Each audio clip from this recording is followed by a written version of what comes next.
So what I'll do is I'll just uh, start with some introductions, and let's have a dialogue in terms of some of the stuff that actually happened there in the lab, because while I did attend a few of the sessions, I didn't follow through with every one of them.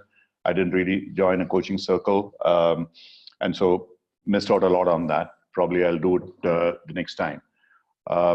So yeah, for those of you who are probably, and please do at any point in time when I stop, if there's something that you need to add, or if you need to correct me, please do. Don't worry about it, because I'm myself pretty much a learner. What I'm trying to do is to really bring a coherence between systemic approach, coaching, and theory U in various senses. So that's really the whole purpose of this particular session. Yeah, for those of you who are not really that familiar with the theory U, Otto Scharmer, who's leading the theory U movement over the last many years, and he has written several books on theory U and in various formats. He comes from a lineage of organizational development, learning specialists from Massachusetts Institute of Technology.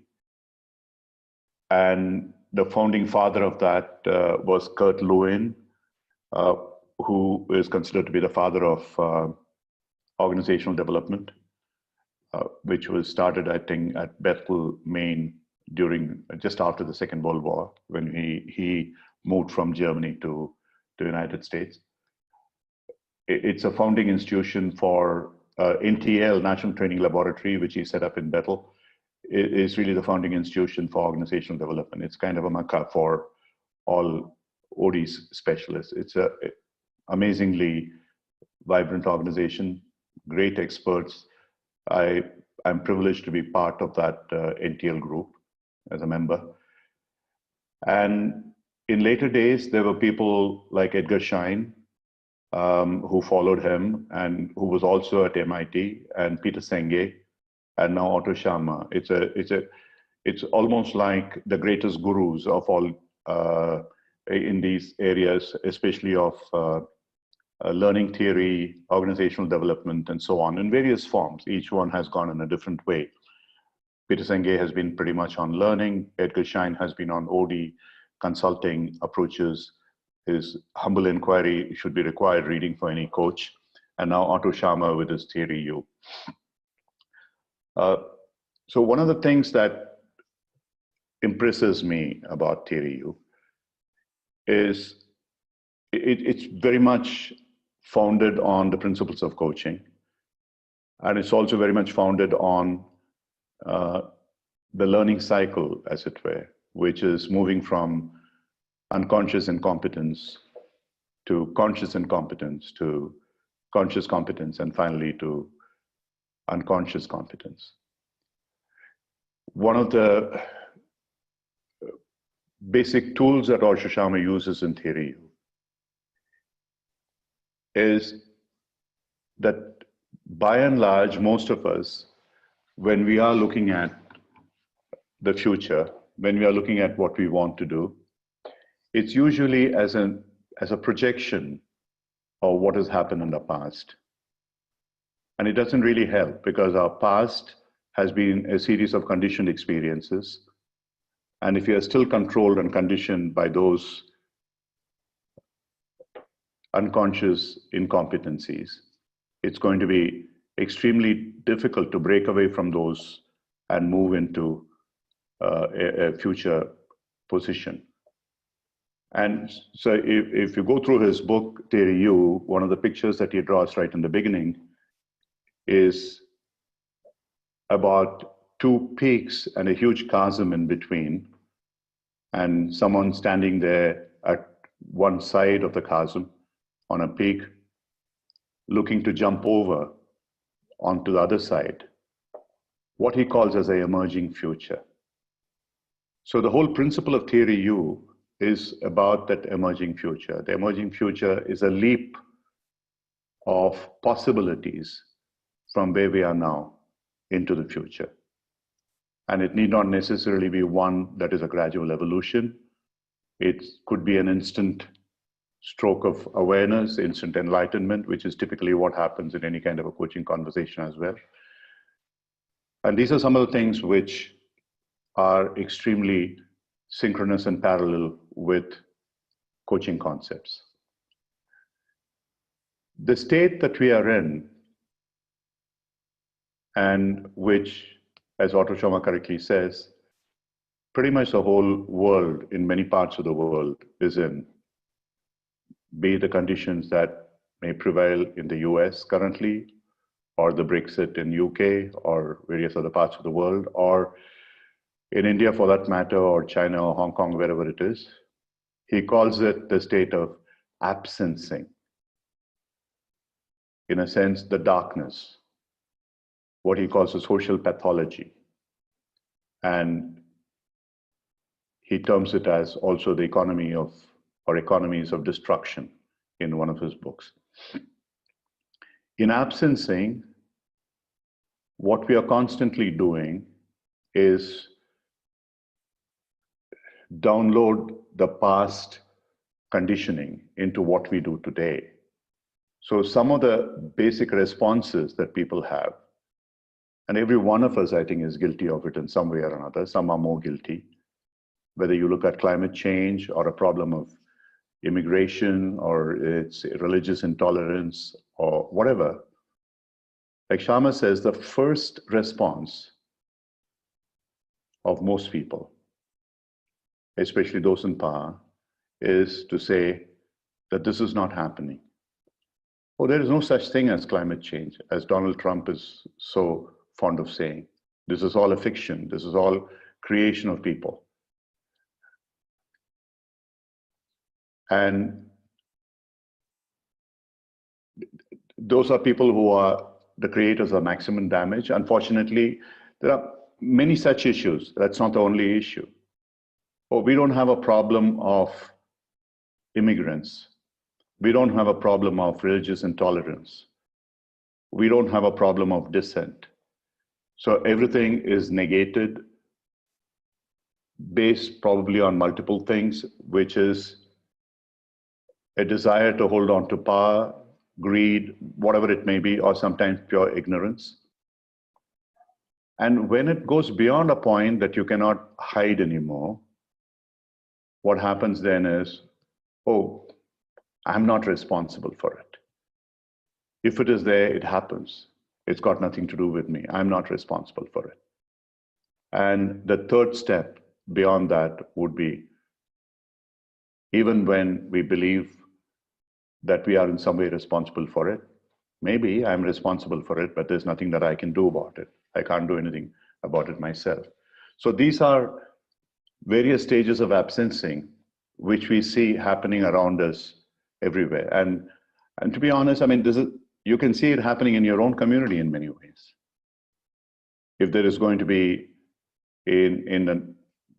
I live in Bangalore and I see around me horrendous traffic or poverty or dirt, the responses are pretty much the same. Why blame a Trump or someone else? All of us are pretty much in the same space in saying, oh, it's not even happening.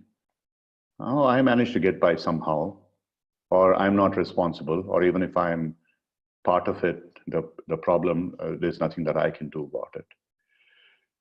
So this eventually, this space of being stuck, this state of being in denial, and so on, we need to do something about it. We need to move from the state of unconscious incompetence into at least the first level of conscious incompetence, of realizing that, yes, there is something happening out there that we need to do something about it.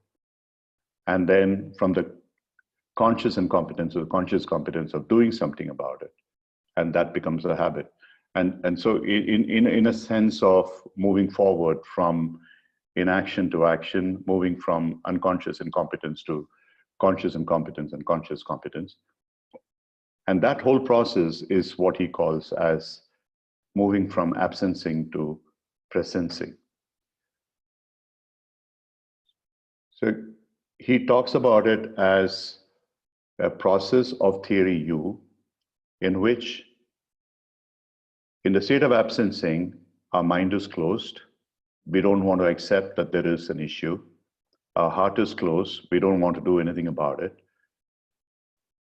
We don't feel compelled to do anything about it. Our will is closed because we don't want to do anything about it. We don't want to act on it. So in the state of presencing, which is the core of theory U, which is a movement into the emerging future, what he calls as a social emergence,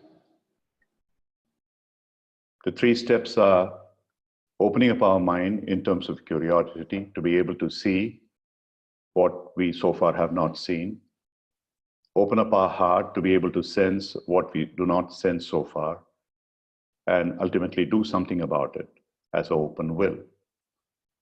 And here he talks about various blocks that may happen. One of those blocks is very judgmental, the voice of judgment, as he calls it, which prevents us from acknowledging that there is a problem out there. The voice of cynicism, oh, if it is there, so what? I have nothing to do with it. And finally, the voice of fear, where, oh, am I capable of doing it? If I do this, what else may happen? What are the risks that I'm taking? So as you go through these processes, moving from the open mind to open heart to open will, you reach a deep space of reflective presencing in which you get the courage to move forward in terms of how do you act in terms of overcoming this. And that's what the whole of Theory Lab is about. And that's really what coaching is about. And that is what systemic coaching is about. So in this process, Shama puts together this concept of moving from an egocentric state, where each one of us is only bothered about what we are doing at that particular point in time, to a much larger ecocentric space, where we are moving from the state of looking inwards for our own benefit into a much larger space of looking for the benefit of not only others, but of the entire Earth or beyond, in terms of the total climate and other requirements that will preserve this planet in a way. So one of the things that most impressed me was, I had not seen this before, but after that I have seen it several times in various places, is in one of the videos that is part of the Theories U Lab Zero, there is this picture that I think it was one of the Apollo missions, where one of the astronauts, as they are traveling from Earth towards the moon, totally by accident, turns the camera towards the Earth. Until then, it was up on the moon, looking to where they were going. And suddenly there is this picture of the Earth, which is coming up there, looming. And there's a very, very, I think the region that they were passing through at that point in time was somewhere in Australia, somewhere in the Pacific region. And around the Earth, there is this thin layer, a kind of a yellow layer on top of a blue, luminous, lit up space. And you hear the astronaut at that time saying, you can YouTube it, it's available. It's called the Rising Moon or something of that sort, or Rising Earth. I'm not quite sure what it is called.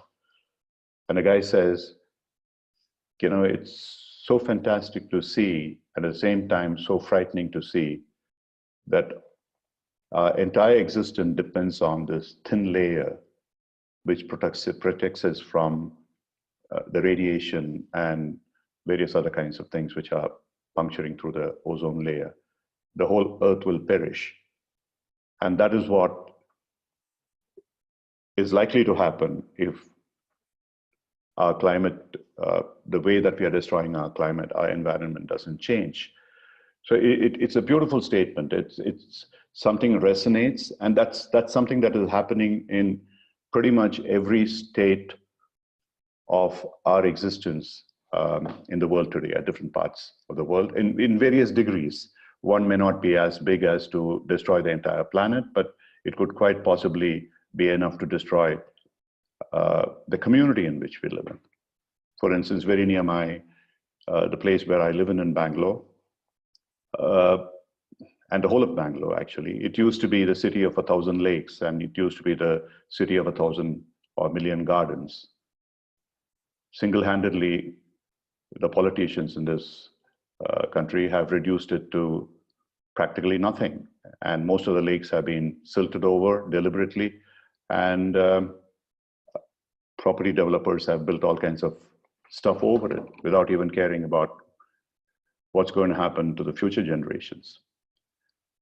And so finally, at this point in time, there are many group citizens who are fighting against it, and they're trying to recover as much as they can. And it's so heartwarming to see some of these things happening. People are taking responsibility to move forward. So these are some of the things that, through this whole concept of Theory U, Shyama is trying to move people. And we would strongly recommend this year's, I think, Theory U Lab 1 is finished. Like what Stephanie says, it's going to be Theory U, the second lab. But any one of you can join the Theory U 0 lab and then go to Theory 1 next year and then move forward. And I would strongly suggest that every coach should actually go through this to gain an experience of what it's all about. So I'll stop here for a moment, and I would like, yeah, Stephanie, could you go a little more in detail about what I'm saying? And if any of the things that I have said, it's not quite correct, please correct what I've said, and yeah, expand a little bit further on that. Yes. Then we can have a dialogue. Yeah, thanks. Thank you so much, Ram. You had a beautiful summary of the essentials, especially with the looking back and bending the focus back on ourselves. So looking on ourselves on the earth was also the most touching thing I've had as an experience in the beginning, to be aware how much change I can make, how much I can awake from this I can do nothing. So for me, it was really eye-opening, and I have to say I'm now in a big transformation process as a trainer for mindfulness. So for me, it's the right time doing this now, because I'm working a lot with mindfulness and organization. So one of the things I really would recommend to everybody is the Coaching Circle Case Clinic. It's in this year's source book on page 12. It is a very well-described exercise how to do a coaching for someone with sensing, describing things in pictures, with not criticizing, improving, staying with the person. It's so rich in dimensions, and this was also one of the experience I can recommend everybody. I had huge insights with total strangers on my situation, on my business, and how I can sense myself even better, even though we are coaches and we are very aware and we are very multidimensional, but it's such a deep experience to work with these tools, and they are so simple. I can only recommend it, and I'm even thinking of doing the next one as well, because, you know, being in this development stage, you can see more, see deeper. And what also touched me was this ecosystem to ecosystem. So in Germany, where I live, we have a huge industry crisis now with automotive going on. And this is also a big pollution, a big thing, you know, killing the ecosystem. So I really saw new pictures, new dimensions, and new things where I can be of service and where I can make and change things by the way of presencing. So presencing is the strongest thing, feeling the future emerge. And Otto has two questions. The first question is, who am I? And the second question is, what is my work? And when you talk about the you, at the bottom of the U curve, you work with silence, meditation, presencing, doing nothing, and letting things emerge. And this is a very powerful exercise. And also embodiment, you know, the stuck exercise where you and picture your situation where you are right now in your work, in your life, in your challenges, as a body movement, as a body feeling. And there's so much wisdom. It's incredible once you tap the source of your inner wisdom. I hope I'm not too theoretical and now, but this is what happened. Yeah, okay. For those who may not be familiar with this approach, to some extent, let me try and explain this from a slightly different perspective, and please correct me, Stephanie, as we go along. First of all, we have talked about this before. Let us start with the simple fact of listening. There are many people who have defined listening in different ways. There is a famous coactive coaching definition that many CTI coaches would be familiar with, where Laura Whitworth talks about these 3 stages of inner dialogues, external dialogues, and global dialogues, and so on. There is a Carl Rogerian definition of empathetic listening. But the most complete definition of listening that I have so far come across is the one that Otto Scharmer puts together. The first level of listening, and every one of us who is really honest would recognize this, that even those who are coaches, our listening is primarily to confirm what we already know. It's a totally judgmental, selective listening. That's all we really want to listen. Because we want to be validated. We want to feel safe in the space that we are in. And therefore, anyone says, and this in neurolinguistic programming we call as deletion and distortion, even if somebody is saying something different from what we know about. For example, if somebody were to go and tell Trump, look, these are the facts and figures and so on and so forth. And at the same time, if somebody says, everything is okay. So all that he's going to hear is everything is okay. So it is that judgmental listening, which is 80% of the time that occupies us, and which is a most dangerous form of listening, which is completely egocentric. At the next level, you are moving from, let's say, the center of your own ego, where you're closing yourself with a closed mind. You are moving to the periphery, as it were. You're going to the window in the room and you start looking out. And that is a listening curiously. You at least start inquiring into what else there may be. It's more like a research experience in terms of, I just would like to explore what is out there. Why is the sky blue? Or why is whatever, the leaves are green, and so on and so forth. It may be a childish curiosity in terms of what we are doing. At least it's one step better than when we are completely closed in a closed mind state of judgmental listening, moving into a curiosity stage. The very, very minimal level at which a coach should be, or anyone who is an adult who is responsible should be. The third level of listening that Otto Scharmer describes is the empathetic listening, which is pretty similar to what Carl Rogers talks about, where we are looking at the other person as to what the other person needs are, what the other person wants. We put ourselves in the other person's shoes, be it the client, be it someone else. What are the problems that they have? What are the pains they are undergoing?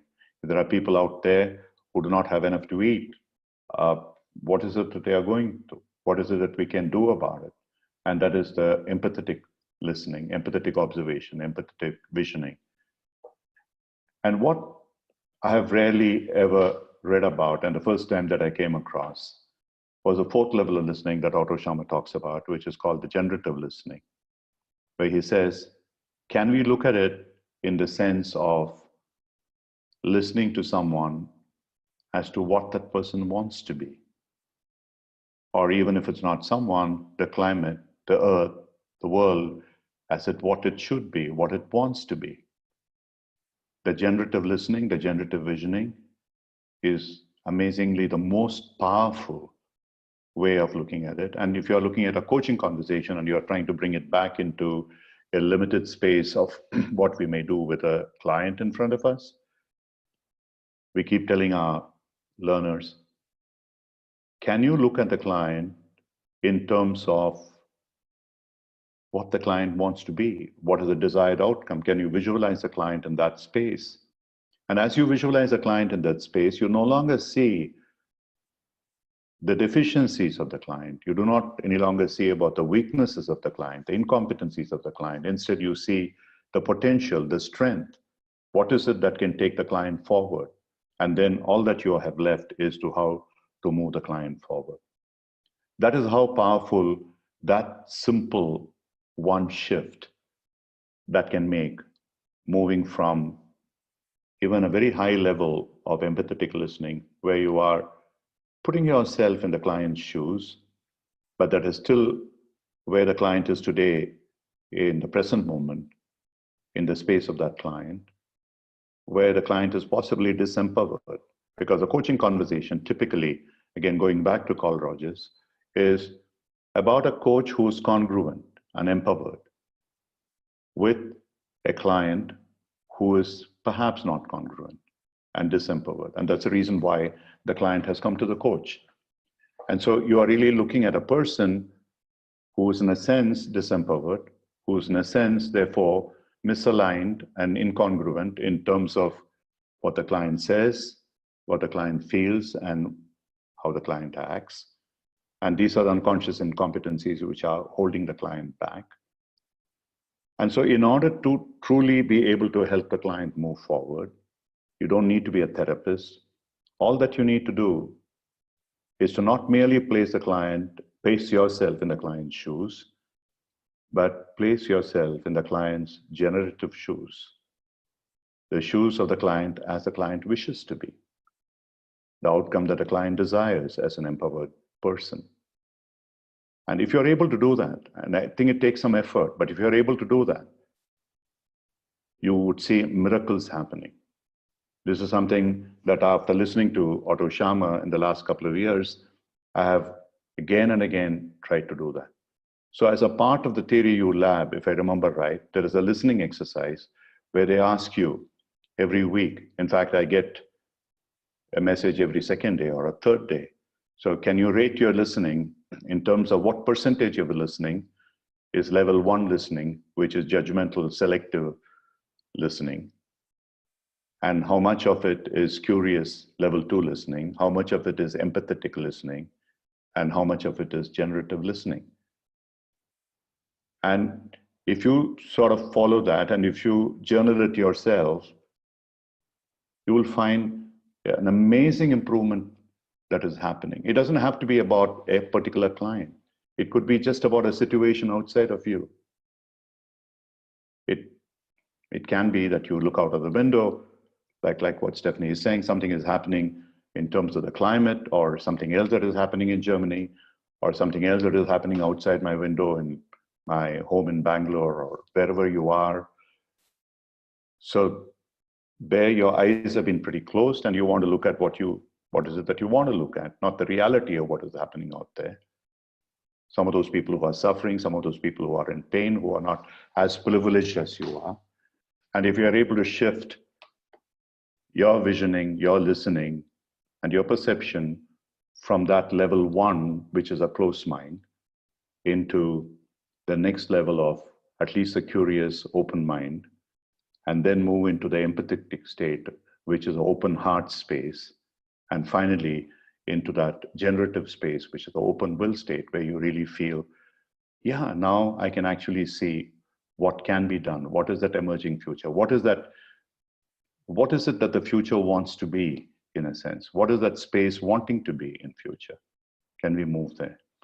I think that phenomenal shift. May I add something here, Ram? Yeah, please do, Stephanie. Yes. Thank you. You're describing beautifully the 4 stages. Now looking at our coachee, being with them, no judgment, no voice of fear. So really being with them in the present situation, also being able to see the future. What I'm feeling strongly when I do the generative listening, which happens to me maybe 4%, 3% in a week, because it's really high level, I feel I'm changing as well. So it's a mutual process that happens. So I'm on a new level with my coachee. It's a common development. I don't know how to describe it. It happened to me in the coaching clinic, in the case clinic. So what happens with the open mind and open will, I'm willing to leave my position and grow with the person to a different opportunity space, whatever will happen. And there's the magic that happens, because things become possible which have been just invisible within 1 second. And you have a different energy. You feel very strongly connected. I feel the strongest connection to these people. I've never had this, I never met them before in a person. So we have a strong connection. It's incredible by doing this and observing the rules of no judgment, no fear, and this open heart. So being head, heart, mind, everything aligned, and together with the coachee, developing something together. Thanks, Tiffany. I just want to come back to you in a minute. Anuradha, one is, what Kannan has put up there as edx.org. Kannan, if you can also just look up and put the Presencing Institute, Otto Scharmer's, that would also have pretty much all the information that can lead you into it. In fact, it has a lot of information, resources, tools, and techniques. And EDX is really the MOOC, Massive Open Online Program Center, where these TRU Labs 0, 1, and 2 are made available free of cost. If you want to give a contribution, you can. And for certification, they charge you something. Thanks, Kannan. So the presencing.org plus edx.org will give you every information. If nothing else, just go there and try and download whatever information there is. It's truly amazing, and it's truly something which every coach should do to be able to understand. And it also lays the foundation, as I said, in terms of looking at it from an OD perspective, from a systemic perspective, much larger ecocentric perspective. So the question I have for you, Stephanie, if you can just explain, because unfortunately I could not, or I did not join a coaching circle. Yes. What happens in a coaching circle, and Yeah. how people, even otherwise, if our group of coaches here want to form coaching circles, Yes. what is it that they can do with it? Yes. So what's interesting, Ram, is that a coaching circle is really strictly drafted with certain steps by the minute. So you're starting 2 minutes to select a case giver, and the case giver is describing, he has 4 questions. What is my intention? What is my limitation? What do I need to let go of? And where do I need your help? So he has 4 questions in 10 minutes where he explains his context, his background. And then there is a 3 minutes of silence where people are processing what they heard. And then they start giving the coachee, the case giver, feedback with feelings, embodiment, gestures, pictures, and everything that arises. Then the case giver has the chance to ask question, and then you have this 20-minute generative dialogue. So the whole setting is within 1 hour. And in the end, you're discussing your learnings and your feeling and the sensing process. So it's really effective. And the basic part is happening for me and for all of us. We had 5 cases. Is happening once people look back on the earth. So they're describing what they heard from you in a picture, in a feeling, and these data and these feelings are so rich that you really sometimes can really solve your problem. So they are not giving you advice or tips or expertise. They are telling you, when you say this, I'm seeing, I'm feeling, I'm sensing anxiety, or I'm feeling passion, or I feel. And this dialogue then evolves into the generic dialogue. That's basically what happens. So if that process, if let's say in group of coaches, if they want to practice, would you recommend it the same way, or is there some modification that you would like to suggest? And what kind of cases could possibly be? Could Yes. it be like, for example, could it be a kind of one person or a group of people supervising one another, for example? Yes, absolutely. Absolutely. Yeah. For supervision, I would also evolve this. I will extend it to other contexts because it's so powerful. I would in the beginning, my feeling was strange because we tried to do it by the book, and my downloading was, oh, it's never gonna work. We don't know each other. Who is who? And we did it by the book, and it worked so much, so strongly, that I really would recommend doing it by the book. So really jumping right in, one case giver, one timekeeper who is a little bit also the moderator, and then it's one page in the source book, and it's for free. So I would recommend this. I can also send it to Magda if it's for free, so you can distribute it later. It's one page, and it's so powerful. Yes, you can do it in supervision, and you can do it basically for everything. I wouldn't see, maybe, I mean, for therapeutic cases, not so good, of course. I mean, coaching is not the right thing there too, but you can do it for everything: business development, fear, anxiety, stakeholder situations, team situations, everywhere. Actually, we did it on a game with a software developer who was really stuck, and I was downloading and thinking, oh my God, it's not my expertise, but the pictures and the things we sensed and we could mirror back to him were so powerful, so he could go to the next level working on the emotional impact of his game he was developing. So it was beautiful. Yeah, Stephanie, just a question people have asked. If you could just go back once again, you mentioned about the intention, limitation, etc., the 4 steps. Yes. What are the 4 things that the case giver brings in, and what would be the other responses actually? Yes, so the case giver brings in, first of all, his intention. So what do I want to achieve in my situation? His context, you know, stakeholders, these kinds of things. So what is his limitations? What do I have to let die? What do I have to let go of? And I think the 4th one, I'm not 100% sure, but that's how we did it, is where do I need the help of the group? Where specifically do I need your input? What do I want you to look out for when I'm speaking? Where am I stuck? So this is the basic thing. Once he described his case, people have a short chance to ask questions if they don't understand the context or the stakeholder or the situation. And then you have the 3 minutes of silence.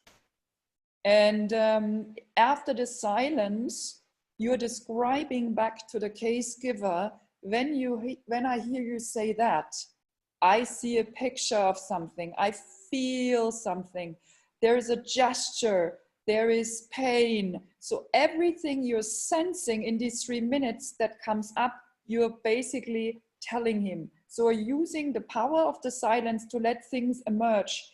And this is a difference. It's not a solution-based approach. It's an emerging approach. So everything can be there, of course. And in the end, I was confused. And this is also what Otto Scharmer said. What happens right after is nothing. But with this, I developed an idea I wasn't conscious of. 2 weeks later in the prototype clinic, I was working on the same case, and people gave me a totally different feedback because I had unconsciously emerged already more in my problem. And I saw the growth only by mirroring it back from me, from the group again. So it's very subtle. You have to be very mindful. And in the beginning, it seems nothing, but it's strong. You're absolutely right. And I'll go back to some of the theories on this. What you're saying is that the case giver, who's actually the client in the group, in a sense, the others are coaches, so talks about what is problem, basically the problem statement. What's my pain point?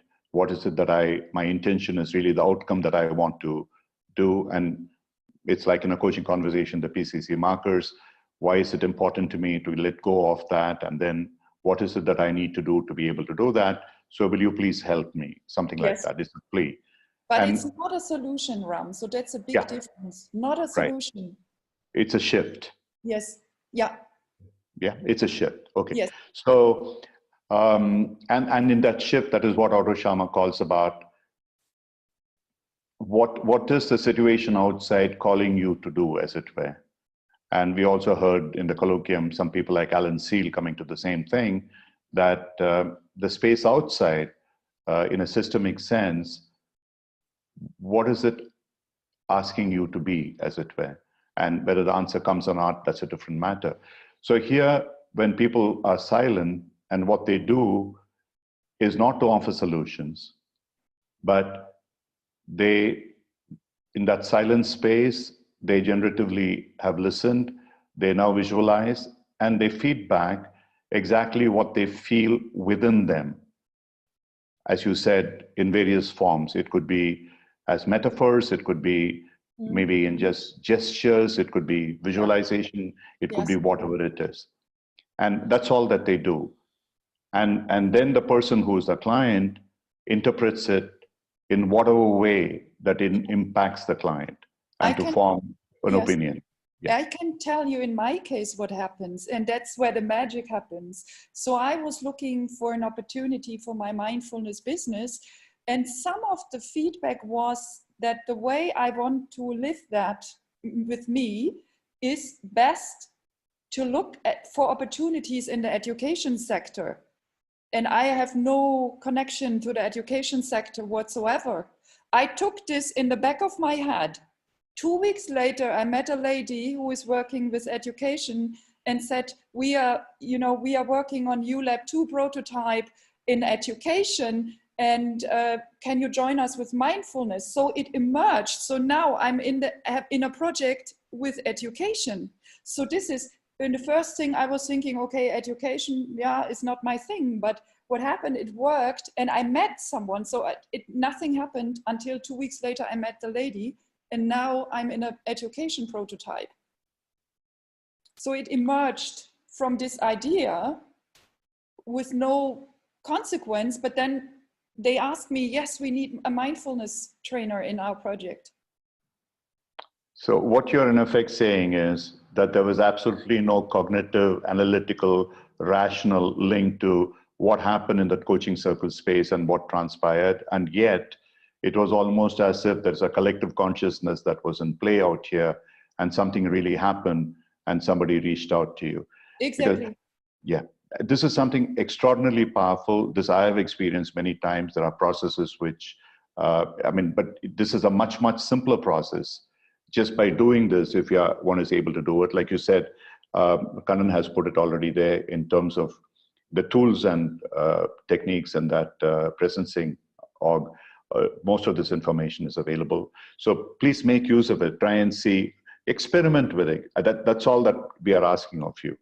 Because I also recommend something, sure. Ram, in terms of training the listening skills? I did the daily listening thing, but I also did work with my family and friends on and you can imagine in family, there's a lot of downloading happening. People are like this, and he always behaves like this.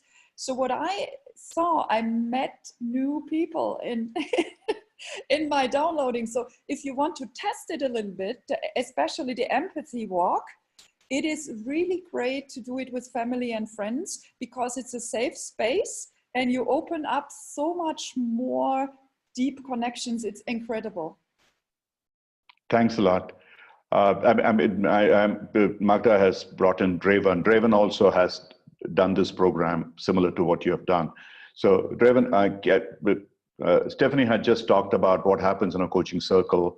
Like you explained to me the other day, that the client comes up and talks about intention, limitations, and help needed and all that stuff.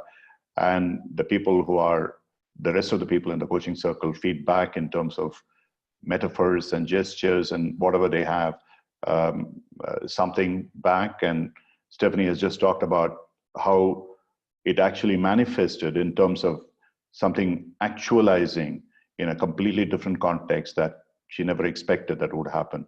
So would you like to share your experiences of what happened, and also a bit about this empathy walk? And you also talked to me about the prototyping.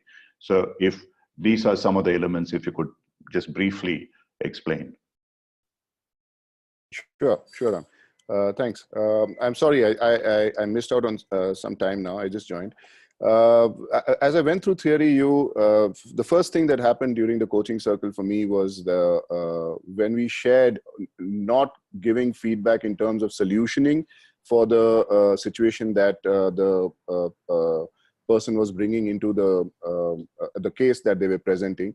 the moment, the first time I went through the coaching circle, and when people shared metaphors and they shared expressions and other forms of what came up for them as they heard the case, it was a huge realization for me that the metaphors start striking me, and the images started striking me in ways which I hadn't imagined my situation to be. And that started opening up a kind of, started giving me ideas about how I could deal with my situation without anybody directly telling me what I should be doing in that situation. That was the big shift that started taking place. And every time we started practicing this in multiple coaching circle sessions, each person who presented the case, everyone had the same experience, that the metaphors and the images that people started showing to them, or drawing or portraying to them, they all carried immense amount of information which the original case presenter did not have access to on their own. That was the huge shift. There was a whole lot of information coming in over there. Like, for example, I presented a case where somebody told me that it felt like I was standing as a mountain between the CEO and his team as an interventionist. And I happened to be the mountain. And they felt that if I could be the mountain under the CEO, and that shift took place. So this kind of an image which they share, and or a metaphor like it seems like you are stuck inside of, you are tending to drift towards a whirlpool which is there in the middle of a sea, and you're getting dragged into that whirlpool. These kind of visualizations, these kind of images, these kind of this really helps. It starts giving you a perspective to the problem that you are in, and in a way that you didn't have access to it, that information. And it kind of starts giving you an understanding as what actions I could really take in this situation. That is what really I came away hugely with in the coaching circles. The empathy walks, again, I found... Driven, just for a moment, I want to point this out to people who are here, all of you coaches, that don't for a moment imagine that you cannot do it in a regular coaching conversation. ICF does not prohibit you from doing it. In fact, sharing of what the coach experiences, and somebody had asked a question here about, is the SCT process combined with Ruggieri and Sharma generative vision? Not deliberately, but yes, it can. And ACT processes sensations, emotions, and thoughts. It's both about a coach being able to point out as to what he sees as being experienced by the client, and also what is experienced by me.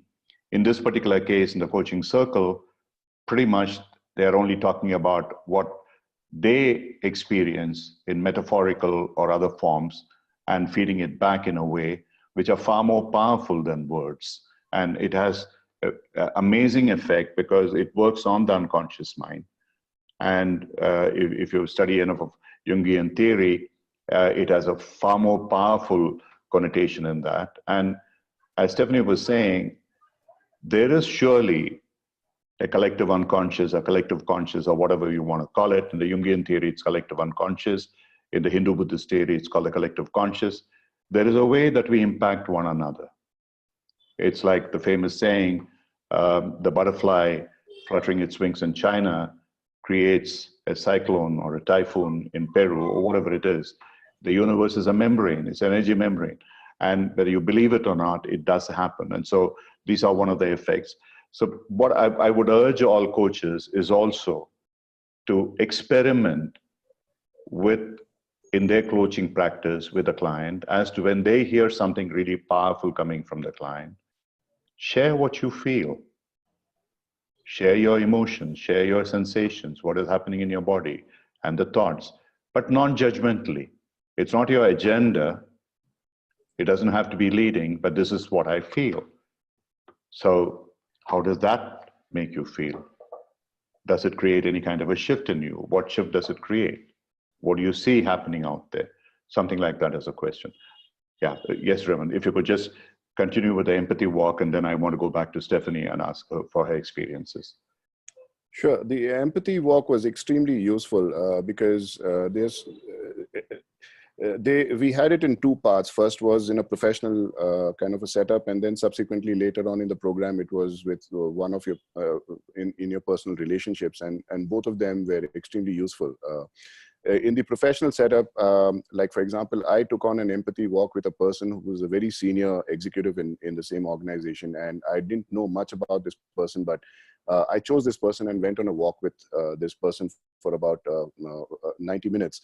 And by the end of the 90 minutes, what I realized was that firstly, you get an opportunity to practice listening, empathetic listening. And as you start empathetically listening, I realized this person started opening up more and more. And when we got into a little more kind of a personal space, this person really opened up to a point where the person shared their professional concerns, professional issues, problems and challenges that they were facing, he was facing. And then he also moved into a personal space where he started talking about how he was quite frustrated, and he lost his wife recently due to cancer, and how that was affecting his work, and etc., etc. And it by the end of those 90 minutes, it gave me a completely different dimension about that person's personality. I had no clue about what problems this person was facing, from the outside. This was a fantastic experience to actually get to know the kind of constraints and the kind of restraints under which a person is, engaging within that organization. And it changes the entire information set that I am carrying about that person, and that transforms the space between me and that person and how we engage within that professional space. It was just simply amazing. That transformation in that personal space was simply amazing.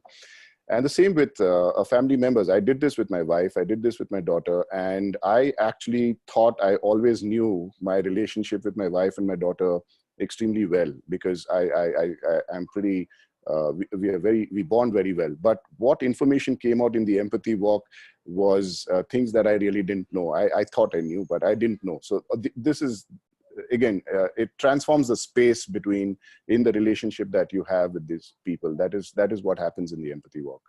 Thanks, Raymond. If there are any of you listening in, if you have any questions for the two of them, please post it out here. So would you like to share something more, Stephanie? And also, you talked about the prototyping. Draven also talked about it. If you can briefly cover that, so it would provide a more holistic approach here.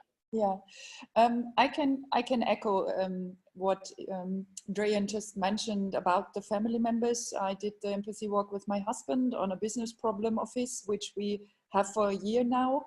And the first time I feel I really understood what's going on. So going deeper into the perspective of the other person. And it's a discipline to stop the self-talk and the self-downloading. So for me, it's basically also like a training, because with all my stakeholders and clients, I'm trying to engage professionally in really understanding their needs, not only because of my services and products, but really establish this open relationship. I have found these kinds of relationship are so rewarding. So I'm trying as myself as a person to work really with this on a day-to-day basis. And as you mentioned earlier, Ram, sometimes it works, sometimes it doesn't work. So it's with the listening, it's the same. As long as you observe yourself, keeping yourself true to this open heart, open mind, open will, it is really helpful. In terms of prototyping, also interesting, because Otto Scharmer really wants you to get into the doing. So, sometimes it's nice and discussions and things. And in the prototyping, you really start with 3 little steps fast. And Otto Scharmer is also nice. I think it's 14 questions, journaling questions.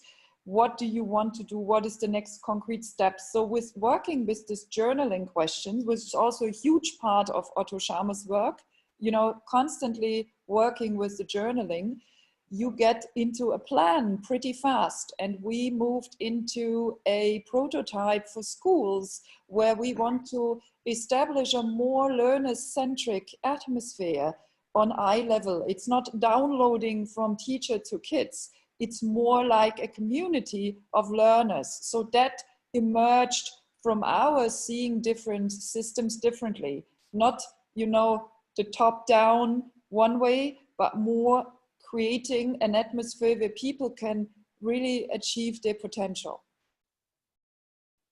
Thanks a lot. There was your question here in the empathy walk. Does it start with a session agenda as in a coaching session, or is it just open-ended?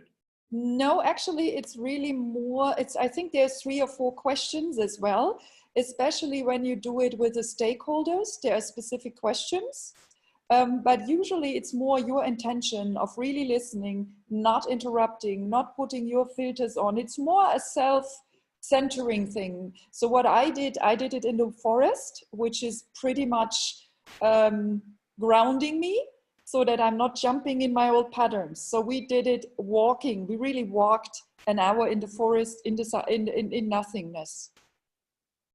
Thank you. Thank you very much indeed. So yeah, we are pretty much close to the time. Unfortunately, we don't have the time. But what I would really suggest is definitely, Dreven, thank you very, very much. What I would invite, if there is sufficient interest, please write to Magda. What we can do is, if you're willing, you could be the leaders, there could be other people. I think Kannan seemed to have gone through this program. There could be some others. I know Ujjwal has gone through this program. We could get some such coaching circles started, and for you to sort of help other people to understand what it's all about and let them go into this. And so to whatever extent we can support the larger work that Dr. Sharma is doing with the theory labs, and perhaps we could be of some value added in terms of as coaches coming together. We would certainly, as Coacharya, we would support that. So please individually, if you could write to Magda as to what your interest would be. Even if you have like a coaching circle, typically would have how many, 10 people, right? It's limited to 10 people. No, it's limited to maximum of 6. 6, okay. 6 people, okay. So let's say the 2 of you lead and maybe a couple of other people coming in. So we could form 6 into 3 or 4, whatever it might be. And then let's see what happens with that and where we can take that and learn and move forward. So once again, thank you very, very much.